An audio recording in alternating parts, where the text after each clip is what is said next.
Oh man. The whole point is to share it on here. Oh yeah, yeah, that's right. Embarrass the shit out of yourself. Keep the conversation, as random as possible. And you're doing a fine job on the rant.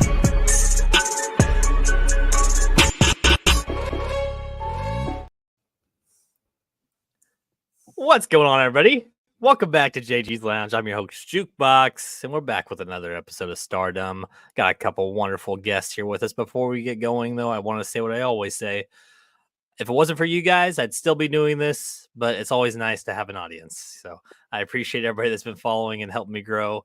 And let's get into it. Hey, Evolution, welcome back. How you doing, man? Thank you. Glad to be here. I'm doing great, man. Looking forward to another fun episode. Yeah, of course. These are always fun. Yeah.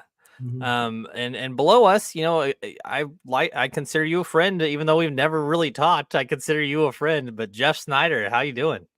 I'm doing great. It's great to be here. I'm glad we were finally able to find some time cut out so we could do this. Yeah.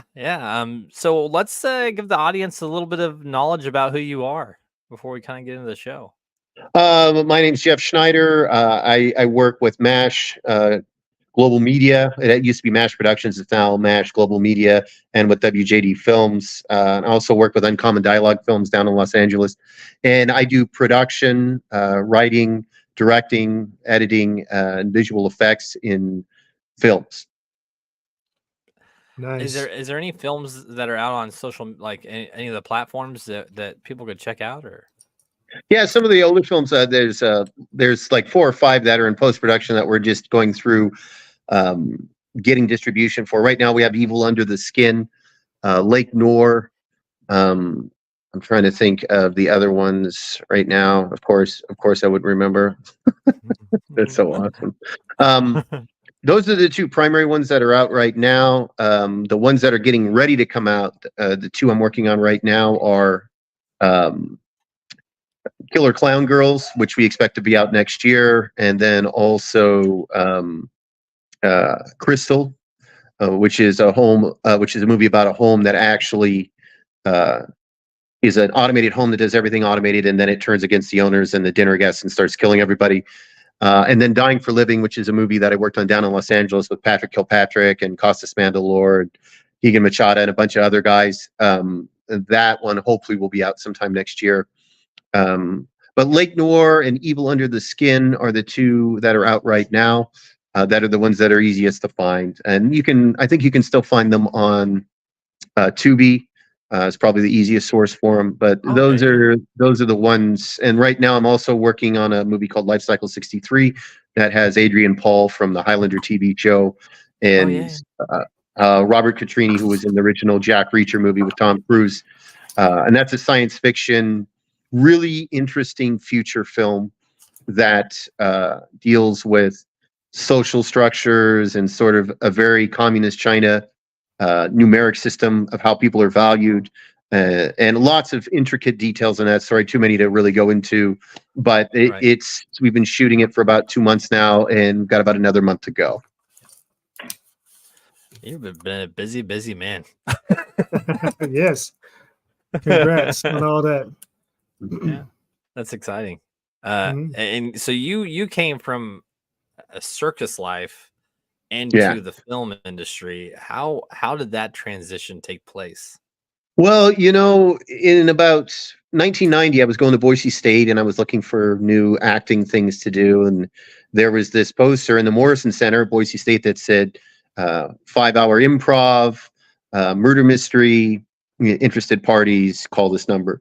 And that's how I got into the circus, was actually doing that event. And then after that, I got into doing animal training and pole climbing and hoop diving, a little bit of juggling. And it was a very small family-oriented circus. So it wasn't this huge, grand, spectacle Ringling Brothers thing. It was a very small family oriented circus. And at about 2005, 2004, the price of diesel skyrocketed.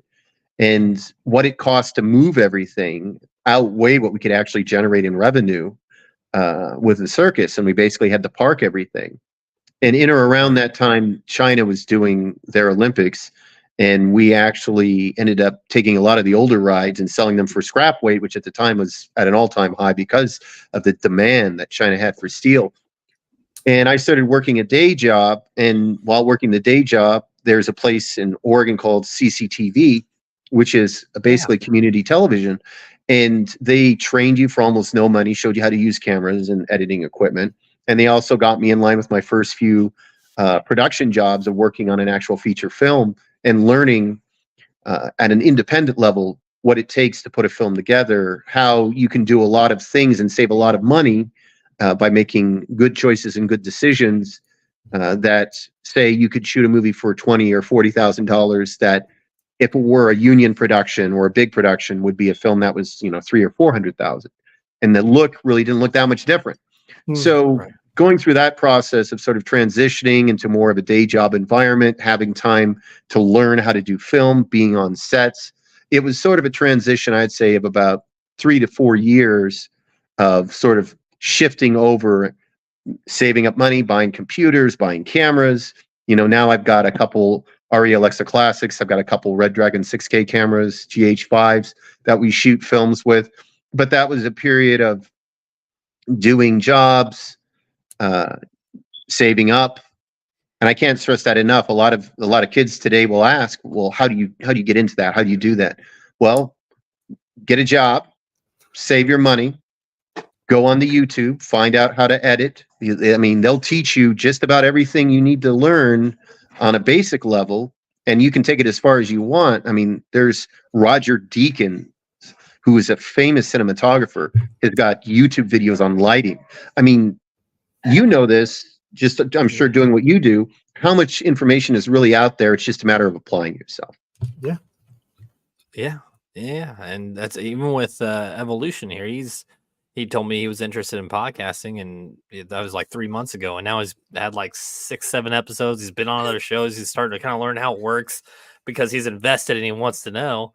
Yeah, and then over the 3 years that I've been doing this, I feel like I've got it down pretty well. I'm producing other shows, and you know, hopefully, eventually, this would be more of a career than anything. Yeah, me, you know. I mean, you see people out there getting huge with it. It's a real deal. I mean, a lot of it, I'm sure, too, is having the personality. Like you're very comfortable in talking with me, and Evolution's very comfortable of being able to just get used to the whole idea of how it works and presenting yourself on camera and getting past the fact that the camera's there and all that. Yeah, absolutely. Yeah. The camera, honestly, the video in general is, I get a lot of clip content that I have to edit and stuff to get like my little short clips that I do. It's a lot of fun to me, actually. Honestly, the clip editing, I think, is more intriguing to me, not necessarily than the podcasting, but as far as challenging myself.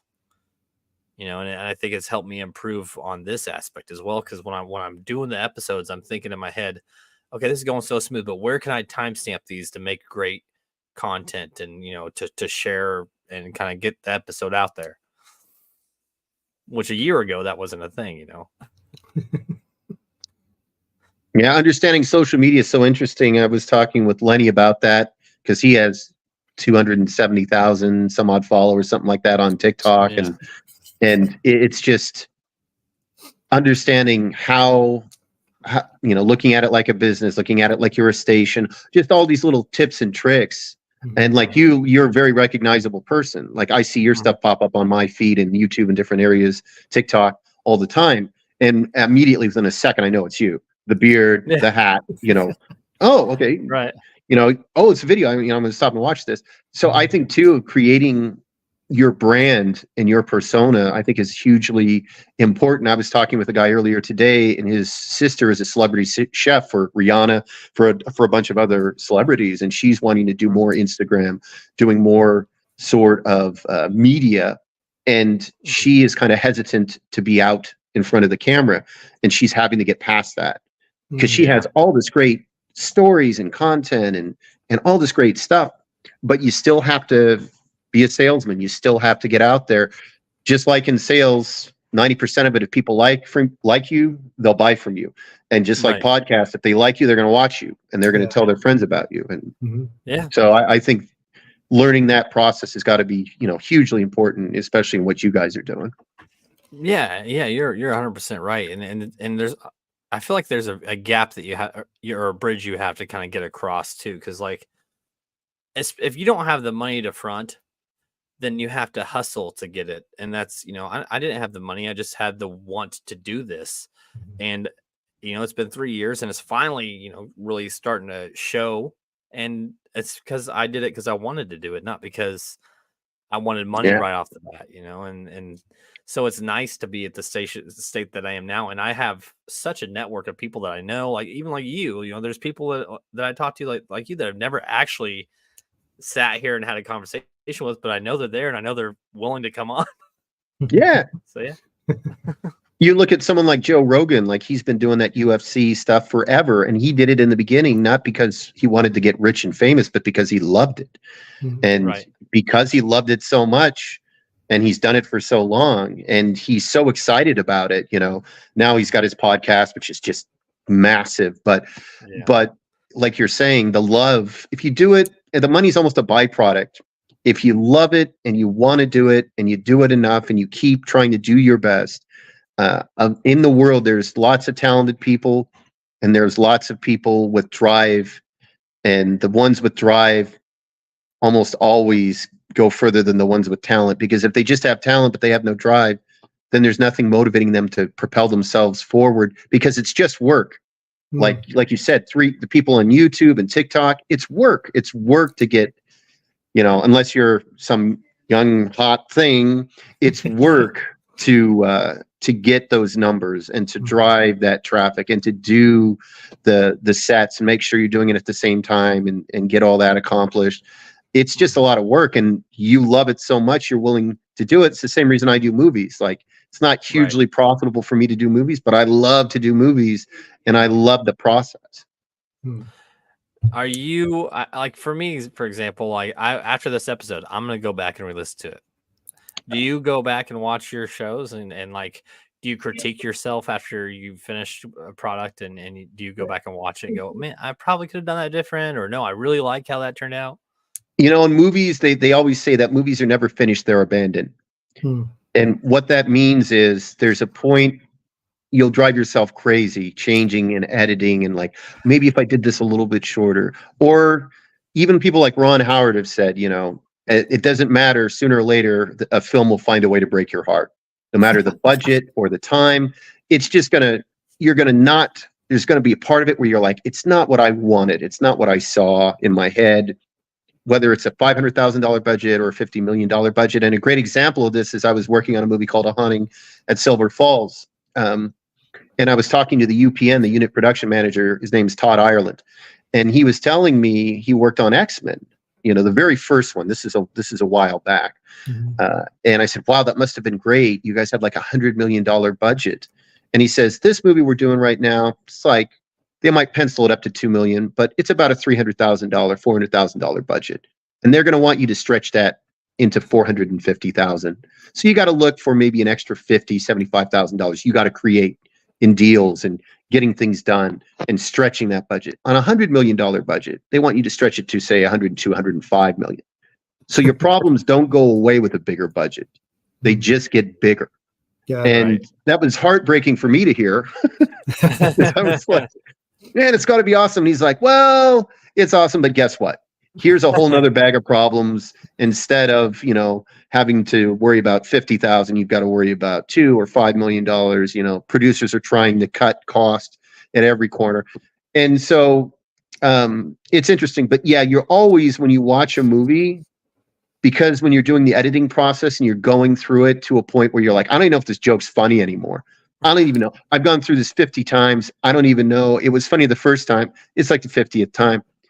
It almost, sometimes you have to go back and look at a movie a year, 2, 3 years after it's been released and look at it and go, okay, I maybe I was too hard on it, or maybe I wasn't hard enough, to really get sort of an unvarnished look at it, because you're so, by the time you're done editing a film, when you watch it, it's not like watching a movie. In a way, my friends that I put in movies, like Fred Ortman, who's an actor who's been in a lot of different movies that I've worked on, he says it's kind of ruined movies for him. Because now that he knows how they're shot, when he's watching a movie, he's not just watching the movie to be entertained. He's watching the movie for, why did they shoot that angle? Right. Oh, I can see the light in the background. Oh, the boom mic just barely glanced the frame. You know, all these things you never think about. In a way, it kind of ruins a little bit. It kind of ruins movies for you. But at the same time, it also gives you a greater appreciation when you see the Bourne films, when they're doing all that camera work, flying in the windows across the street, you know, when you know there was a guy on a cable that they ran him through there and then disconnected him and he's running around on the steady cams, and then they latched him back on him, took him up a flight of stairs, you know, just the schematics behind that. Or a movie like 1917 where they had just an infinite number of camera shots and this floating camera that went through to make it look like one single shot, even though they covered it in whip pans and did other things. So half of what you just said, actually more than half what you just said, was gibberish to me. well, like a whip, when you watch a movie that's one take, like there's a lot of movies that claim to be one take, they'll do what's called a whip pan. So a whip pan is when you go around the corner and you whip the camera and it blurs it, and then they do a cut there, and then when they do the in cut, they start with a whip pan and then they crossfade them. So the whip pan gives a seamless transition of turning a corner or going upstairs. And some movies that are a single take, like the Birdman movie with Michael Keaton, that was pretty much, it had the illusion of being a single take through the whole movie, but in reality, you'll see spots where they do whip pans, where they cut the corner really fast. That's where they cut. But the guy did such an outstanding job. I mean, that movie was so good in so many different ways. Just how it was cut and edited and put together and acted and executed, and but that's when I talk about whip pans, that's what I'm talking about. They'll use that when they have to transition to different sets and things. Okay. Evolution, you got any questions before we get into the topics? No, man, I'm just all ears, taking it all in. Yeah, it's just a lot of exciting information. Yeah, I'll try not to talk too much because it feels like I'm talking an awful lot. So no, you're good. I'm just taking it all in because you're in a spot where I'm trying to get to. So hey, well, you know, after this, you know, I'll give you my number at any time. Like I'm more than happy, and same thing with you. You know, you guys are always welcome.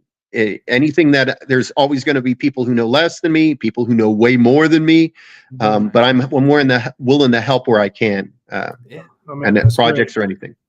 I appreciate that. Thank you. Yeah, absolutely. Yeah, we'll definitely get your number after. All right. So, you know, for today's topic, I was talking to my daughter the other day and she said, Daddy, I haven't wrote my letter to Santa yet. So I was thinking, you know, there's probably a lot of really absurd letters that people have been given over the years. So I found some pretty interesting letters that were left for people. And that's what we're going to read and talk about today.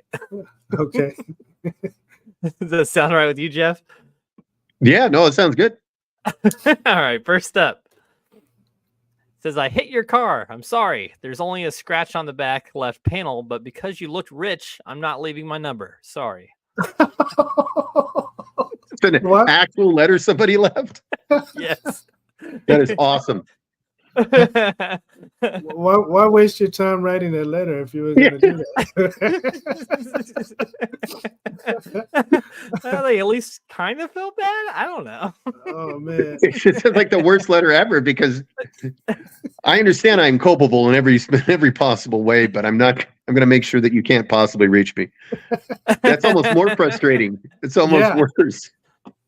I mean, have you ever had odd? Like, have you ever hit a car or been hit by a car and had to like discuss anything with the person? You know, I have. I was backing up, and the car was probably where it shouldn't have been, and it was sitting really low, so I couldn't even capture it in my rearview mirrors. And at that time, my car didn't have like the beep that something's behind you. It was some years ago, and I bumped it, so I actually left a letter like that. But I included my information that they can call me, and got it all settled out later. But when I seen that note, I kind of thought about that situation. But that's the only time I've ever done that. Yeah. How about you, Jeff? You know, it was an interesting thing. I was in my room editing, actually. It was in summertime. It was pretty warm. So I'm in my room editing, and my friend Freddie, the one I was talking about earlier, who does the acting and was the clown and everything, he's an older guy. He's in his 70s. So he always sits out on the porch, smokes his cigarettes, drinks his whiskey, and just sort of relaxes out and looks over the hayfields and stuff. So our three, my car, my girlfriend's car, and Freddie's car were all parked in front of the house, and we've got this little sort of stone wall that goes around the front, and then there's a little gravel area, and then there's the road, and we're out in the country. So I'm sitting, I've got my headphones on, and Freddie bolts into the door, and at the same time, he's somewhat relaxed, and he's like, hey, this drunk guy just drove through and totaled all three of our cars. And I'm like, what? So I go out the front door, and literally all three of the cars are turned 180. He's taken off the back of Freddie's car, ripped off pretty much most of the back of my car, and then careened off my girlfriend's car, knocked it around, ends up in a field towards the south side of our house, gets out of the car, and I wasn't there when he got out of the car. And I'm like, Freddie, where's the guy? Because the car's there parked in the field, steaming, smoldering. And he's like, oh, he was drunk, and he pulled out his cell phone and started running up the street. So eventually what happens is, I'll try and make it short. Eventually what happens is we find out, yes, he was drunk. He gets captured by of all people, the fire department. The police didn't even bother because it's some random dude drunk running in a field on his cell phone. And they catch him, and he's like, what are you doing? And he's like, oh, I'm going for a jog. And he's all cut up. Completely obliterated. And then we find out maybe he's got insurance, maybe he doesn't. It's his sister's car. And it was just this most random thing. Eventually, we got paid out on the vehicles, and she did have insurance, and it was all right. But I've actually had more accidents when I wasn't in the car than when I've been in the car. The other time I got hit while I was parked, a guy sort of careened off another car and then smashed into my rear bumper, kind of glanced off it and tore it up. And oddly enough, the policeman that called me and told me about it, he said, hey, I got all your information. I'm like, how the hell did you find my number? He says, I'm the police. We found your number. I got your license plate.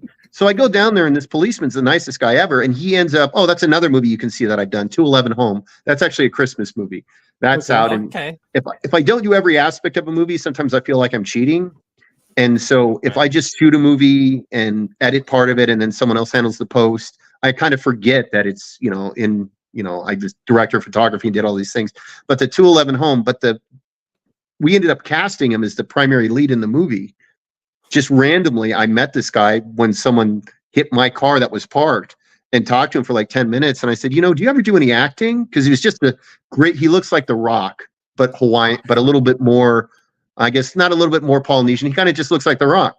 Great big guy, muscly, nicest guy in the world. And he ended up being the lead in that movie. If you watch the 211 Home, his name is Dan Guajardo. And the whole way that I met this guy, because we couldn't get this role cast, was he was the policeman on the scene when the guy bounced off like 3 or 4 cars. Wow, that's crazy. Wow. That is interesting. Yeah, it's just random stuff. So he had never acted before? Never acted, and he ended up being he's just a sweetheart of a guy. I mean, nicest guy in the world. And so we had the other roles cast, and it was during COVID, so we had a real rough time. Just that whole thing, doing productions during COVID, keeping cast members, because doing that movie, we inevitably didn't have as many problems. But when I worked down in LA on Dying for a Living, we would have people that would call in and say, oh, I've got COVID. We had to shoot that day. Like, you've got everyone there. You're paying everyone. And down there, the people primarily, especially the primary actors, it's quite expensive. So you had to recast people on the fly. The production unit was constantly rewriting and rescheduling. Those guys were just amazing, because even though we were fortunate that none of the principals got COVID, we still had secondary people that did get COVID, and that was just constantly scrambling to get people cast and stuff. Even in LA, it was crazy. Yeah. Sounds like a nightmare. It wasn't for them. I was fortunate. I was helping to co-produce and was doing behind the scenes stuff and helping to do props and things. So there was like 4 or 5 people, and that's all they did from like start until like 1 a.m. was trying to put out fires, and trying to recast and trying to see what are we going to shoot tomorrow because this person can't be here. Well, we've got to recast this and we've got to do these things and we can't stop. We've got to keep things rolling.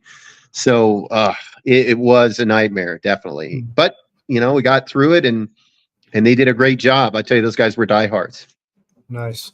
That's awesome. Yeah. That's awesome. All right. Are you ready for the next one? Yes. This one's kind of confusing to me, more because I'm curious of what they're just talking about, but I'm going to read it first, then we can discuss it. Okay.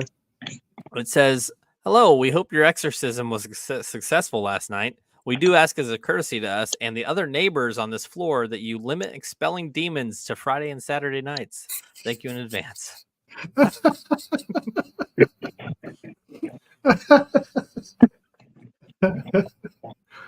Oh, wow.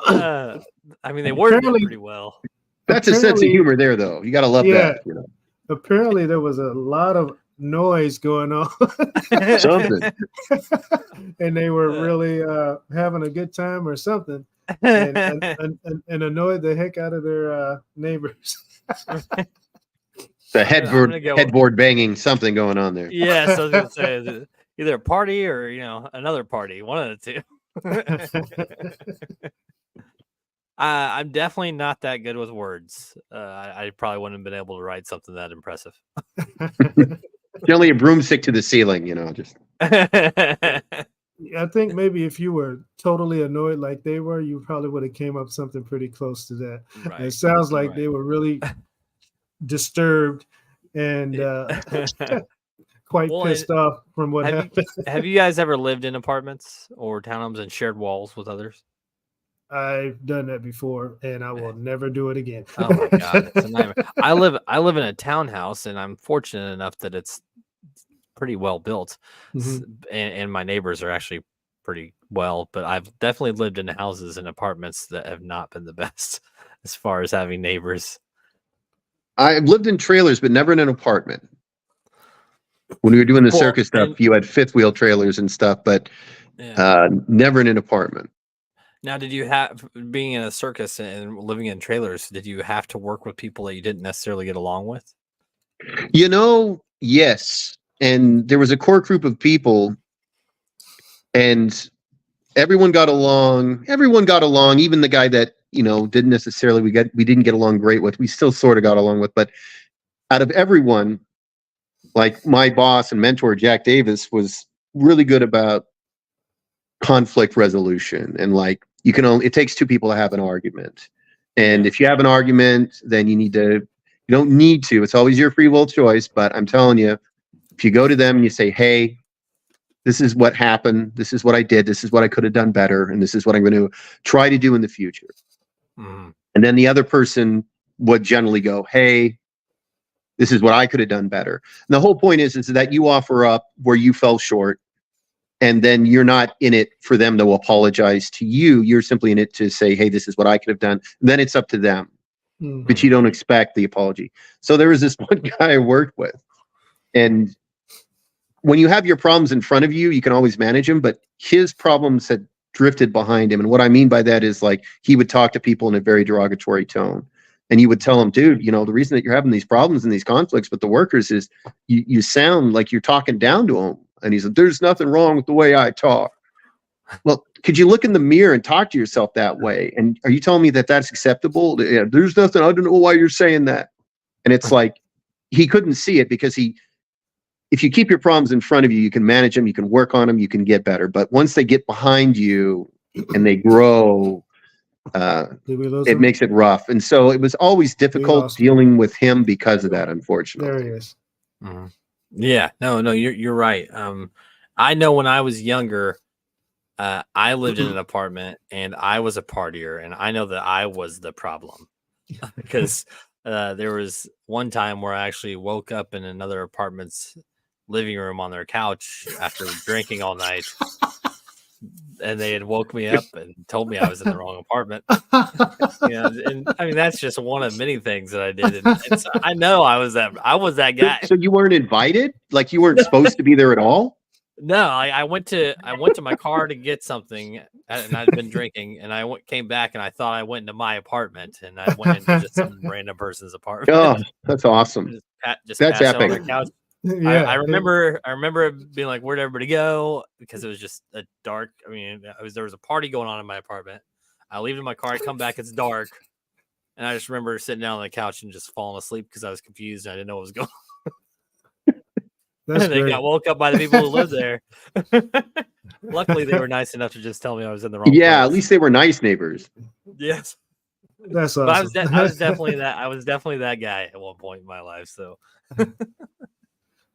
I guess from my perspective, I was the annoyed neighbor. I was with my son. He was a baby at the time. I woke up and there was like this cloud of smoke, like at the top half of my apartment.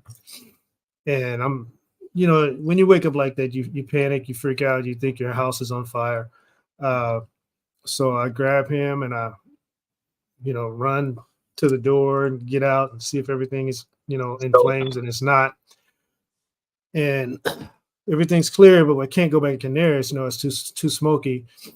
So the neighbor downstairs comes out because they heard me on the stairs, and they're like, "Oh, I'm so sorry. My pot caught on fire. I put it out, and I'm thinking, what kind of fire was it? Because I got like smoke at the top half of my apartment. What the heck did you do?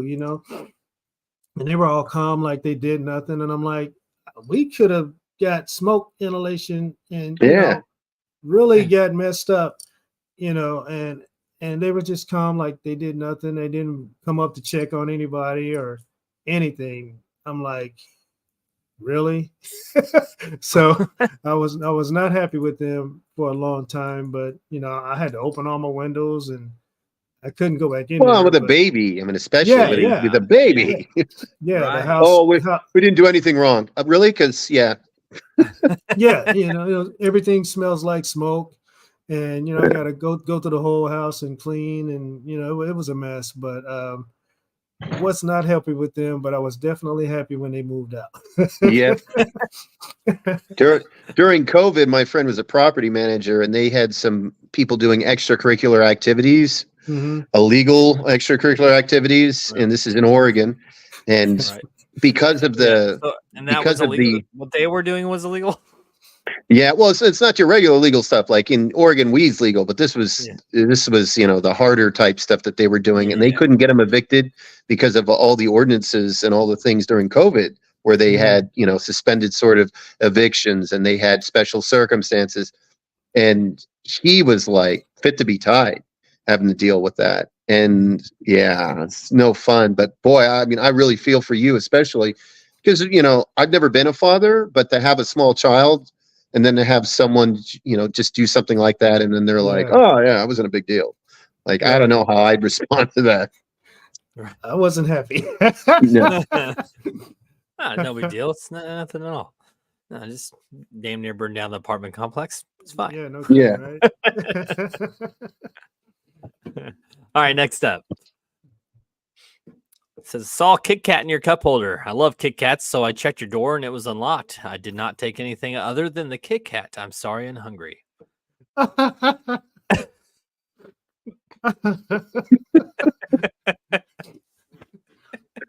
Now, again, that's like one of those, you should have just not left the note. Right. They probably wouldn't even have known that the Kit Kat was gone. Yeah. Right. That was... Well, is there anything? I don't think there's anything in the world that I would see in somebody else's car. I'd be like, oh, I wonder if their door's unlocked. But I mean, even if you get a note like that, you're definitely going to check everything else in your, to make sure, because that's a little weird. Yeah, no, that's I like you guys said, I would rather just not have the note. Yeah. I would have just thought I ate the Kit Kat myself and forgot It's about like coming home and someone leaves a note on your table. I rearranged your furniture, but I didn't take anything. it. Yeah. Just wanted you to know. Like, it's, Oh man. I would rather just thought my house had a poltergeist, yeah. Yeah, right. Time to recheck and make sure you locked everything before you left. Right. I did have a situation. It was a few years back, probably about 4 years. My wife and I, her mom, and the kids and we were all sitting down eating dinner, and our dinner is in the front room, and there's a big window panel in our driveway, and we had curtains, and we're eating dinner, and my wife goes, "Are the lights on in my car?" And we look out, and there's some dude just in the driveway going through her car while we're eating dinner, like right there. And I was like, Jeez. "What?" No, and I went to open the door, and one of the kids banged on the window, and I'm like, because I would have caught him, but when Mhm. they knocked on the window, he took off. But I Wow. was just like, I cannot believe that dude was like, it was obvious that we were sitting right there eating dinner too. It's crazy how nonchalant people are about doing stuff like that. Yeah. Like, Yeah. hey, I couldn't help but notice you're stealing from me in Yeah. broad daylight while we're eating dinner. Couldn't you wait till after hours? Like, Right. And he ended up taking her like my wife's wallet out of the glove box. I'm like, like, why was it even in there? But come on. That reminds me of a situation. It was a little different than that, but I was coming back to my car from being at a restaurant, Mhm. and there was this homeless guy with his blanket literally spread out on the hood of my car. And I'm thinking, okay, is this a prank or something? So I asked, I say, what are you doing? This is my car. And he was talking real weird, like he was not in his, out of his mind a little bit. And he was saying basically, I guess he was trying to dry his blanket off or out, just by spreading it out on my car. I'm like, no, you have to get that off my car. And he was, I guess, in the mindset that, it's going to be a few minutes, if you don't mind, I would like to just dry my blanket. I'm like, no. I was like, you get your blanket off my car right now, or I'm going to get in and take off with it. But I just couldn't believe that. But things happen, and you just don't know where people are, man. But yeah, it's true. That was like the weirdest thing. Have you had any of you, like when you were shooting on sets, have you had like homeless or anybody like come in while you're doing your sets and mess with your products? No, to be honest, we haven't really run across that. And we don't shoot much in Portland. There is it's not like there isn't a homeless problem in Salem either. But the places that we've shot primarily, we haven't had that issue. I do know a guy actually who is a union guy down in Los Angeles who does location scouting and sometimes unit production management and stuff. And he's a union guy, so he works big productions down there. And what he runs into is sometimes they'll shoot, like they're shooting in someone's front yard or they're renting someone's house and they're using it as a location. And then the neighbors start pulling out lawnmowers. And eventually what happens is you have to go bribe them to stop. Leaf blowers or lawnmowers, because your sound, like you're just losing your sound, can't do the sound. And I don't know how often that happens, but he's told me that has happened before, where people know it's a production, and that's the big thing here, is that some people have that misconception that because you're doing a movie, you have all this money, and in the indie world, that's just not the case. Yeah. And so they'll like, well, if you want to rent this area, it's $5,000 a day. We were shooting in a strip club once, and we shot the entire first act of this movie in the strip club. And then we had to do reshoots because we actually had to recast a principal who was in the movie because he was having some health related issues. And so we had to completely reshoot that whole scene and that whole sequence. We ended up shutting down for a week, having to reshoot the first week. So we ended up being a few weeks behind, but we got it all shot out. So we went back to the location and we're like, hey, we need to shoot some reshoots. And I think initially they paid him like a few $100s. And they said, well, I talked to a guy and he said, you guys have all this money and it's going to be $10,000 if you want to shoot here again. And we're like, well, we don't have $10,000. So they had to completely find a new location, and it didn't matter a whole lot because it had to get reshot. Yeah. So, but you run across that. You run across people just thinking because you like owning any business, a lot of times it's just owning a lot of debt. Yes. People think you have all this money. No, I'm actually have all this debt. I'm surrounded by all this debt that allows me to make a living, but I'm having to pay off all that debt. And eventually one day my hope is that I'll have paid off all that debt and be able to actually make money. Right. But yeah, you run across that every now and again, and it's sort of like, there's no way you're going to be able to explain it to them so that they'll understand that. Yeah, it's just not the case. It's more like the budget is more of like a finance thing. Like it's not like actually your money, right? It's something you're borrowing. Yeah, there's all. I mean, and the thing is it's really common for projects. The one I'm working on now has gone over budget in comparatively speaking to what it was going to be. And sometimes there's just unforeseen costs. And sometimes you run across COVID pricing, which really affected different things when we were working down south. Just the cost of everything was constantly fluctuating. When you're dealing with a big budget movie, I guess you have a little bit more control, but on small independent features, a lot of times you're kind of robbing Peter to pay Paul. You're getting favors. You're getting locations from people that you know.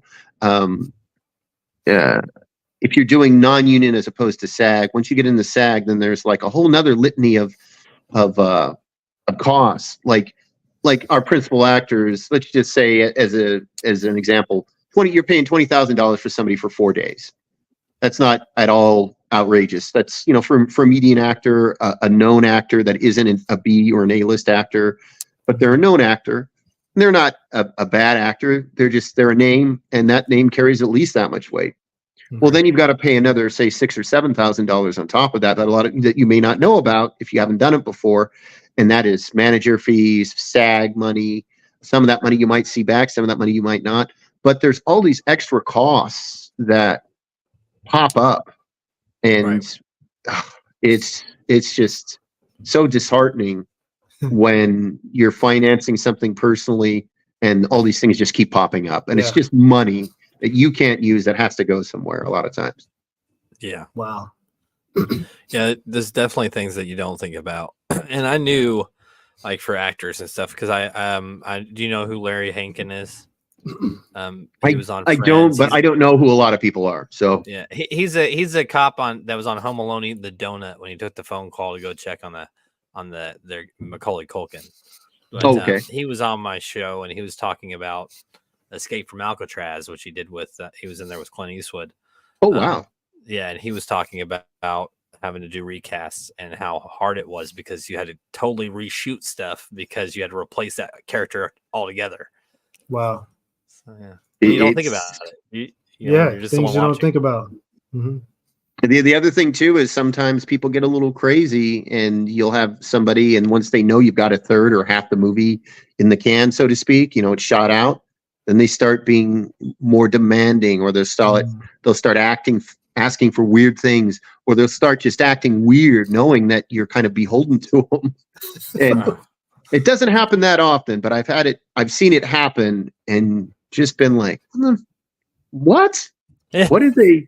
And they're like, well, we've shot about half the movie, and they know that. And I'm like, but don't they want to work again? Because people talk.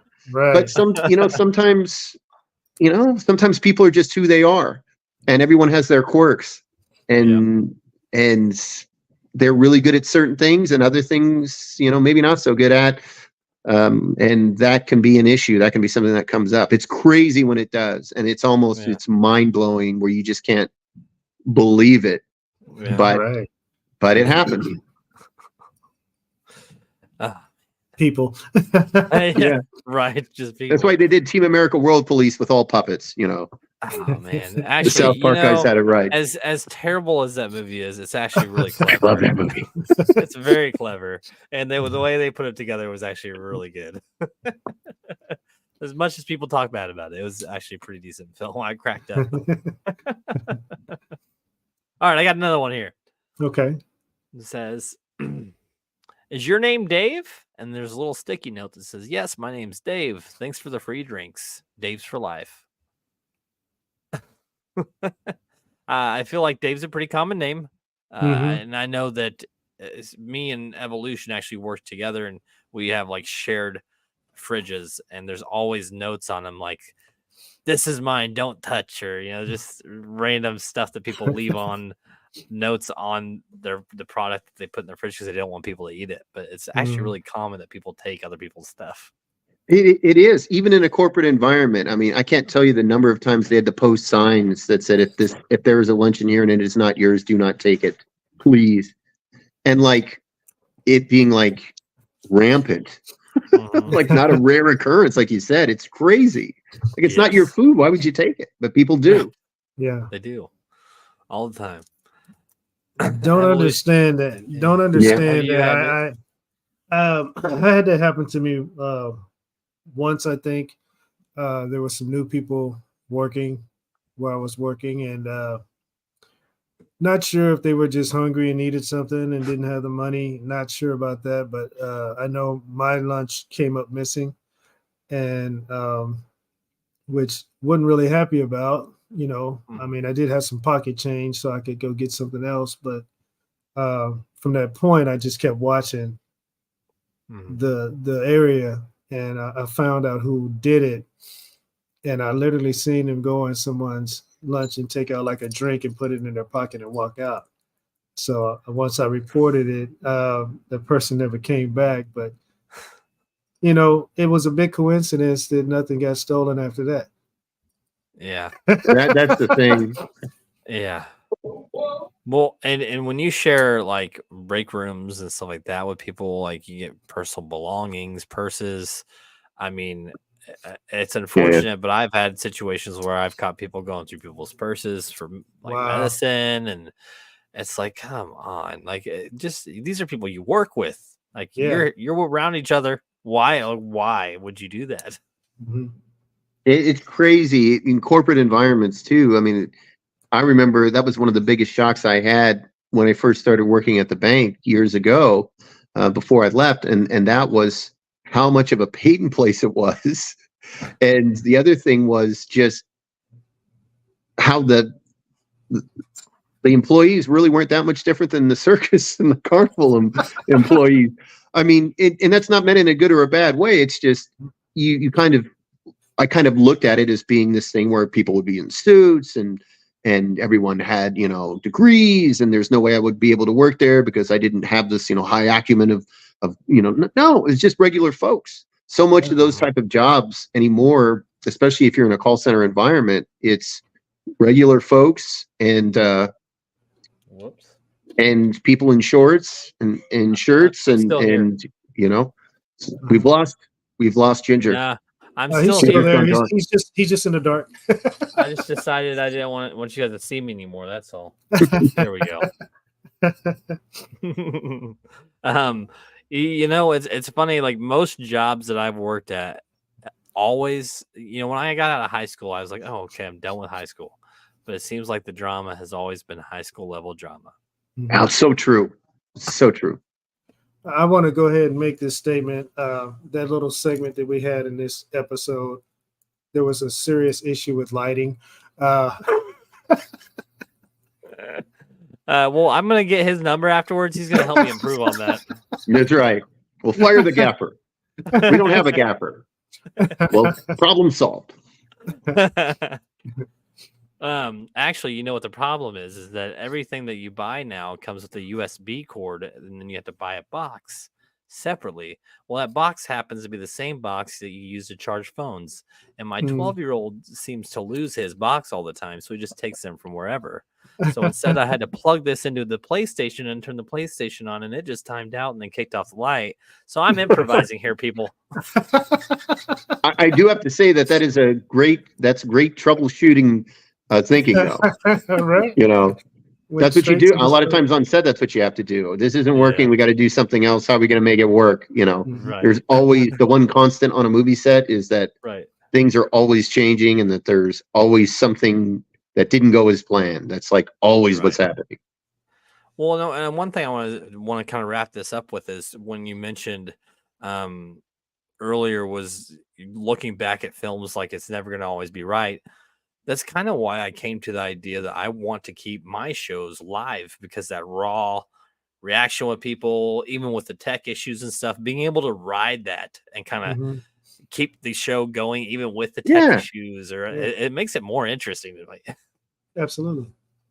I think live for a long time. My friend Ron Funches, he's a guy I actually used to work with at the call center years and years ago, but he's a stand-up comedian. He's actually done quite well for himself, but he was actually on a show that they were shooting live with Chris. I can't remember the guy's name, but it was on like NBC, and they did it for a little while, and it was one where they actually recorded it and they were doing it live, and live in front of a studio audience, and they were doing it like what you were seeing was what they were shooting. It was really interesting, and I think it only lasted a season, and he went on and he's done movies and all kinds of stuff, but it's interesting. It's sort of almost like doing theater as opposed to a movie. Movie a lot of time is like watching government work.